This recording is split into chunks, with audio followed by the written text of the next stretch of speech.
Cette semaine, à la une de Jeune Afrique, les nouveaux francs-maçons. Dossier spécial consacré à la maçonnerie, laquelle depuis 4 ans en Afrique évolue vers plus d'autonomie. Comme ont pu le constater les participants aux récentes rencontres dites du REFRAM qui se sont tenues à Kinshasa en février dernier. La franc-maçonnerie africaine évolue donc, mais comment et vers quoi évolue-t-elle? Vous écrivez qu'en Afrique, il y a beaucoup de maçons, mais bien peu de maçonnerie. Pour quelle raison? Écoutez, regardez ce qui vient de se passer en Centrafrique.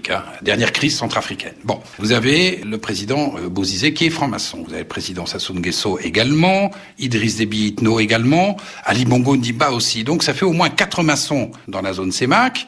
C'est un ordre qui prône la solidarité. Ça les a pas empêchés de lâcher François Bozizé et voire même pour l'un d'entre eux de lui donner le coup de grâce. Alors, si Bozizé pensait que l'adhésion à la franc-maçonnerie était une assurance vie pour pouvoir, il a donc eu tort.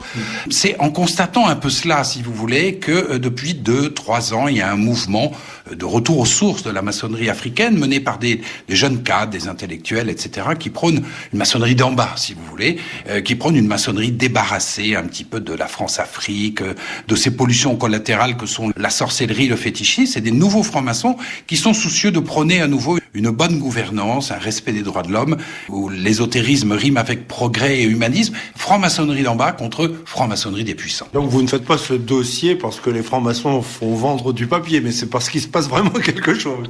Oui, il se passe quelque chose. On a assisté, on était embedded, si je puis dire, on était à l'intérieur de la 21e édition des REFRAM à Kinshasa du 6 au 9 février dernier. Les REFRAM, ce sont les rencontres humanistes et fraternelles africaines et malgaches. Tous les maçons du continent se rencontrent à ce moment-là. On y était et là, on a vu effectivement que les choses étaient en train de changer. Il y avait des délégués qui dénonçaient ce qu'ils appellent la France-Afrique maçonnique, d'autres qui disaient attention, on va aller vers d'autres loges, notamment au Brésil, en Inde, en Afrique anglophone ou aux États-Unis. Alors, il faut savoir qu'il y a, par exemple, dans le cas de la Côte d'Ivoire, tenez, que vous connaissez bien, la Grande Loge de Côte d'Ivoire, qui ronronne un petit peu depuis maintenant longtemps, sous la houlette du grand maître Magloire Clotaire Kofi, indéboulonnable, et qui a parmi ses membres des gens connus, le ministre de l'Intérieur Bakayoko, le directeur de cabinet à la présidence Amontano, le procureur de la République Kwadio Kofi, tous ces gens-là sont dans cette loge. Et il y a une dissidence récente qui s'est faite, une 50aine de frères sont partis, et où est-ce qu'ils sont allés? Ces frères, ils sont allés chercher un adoubement.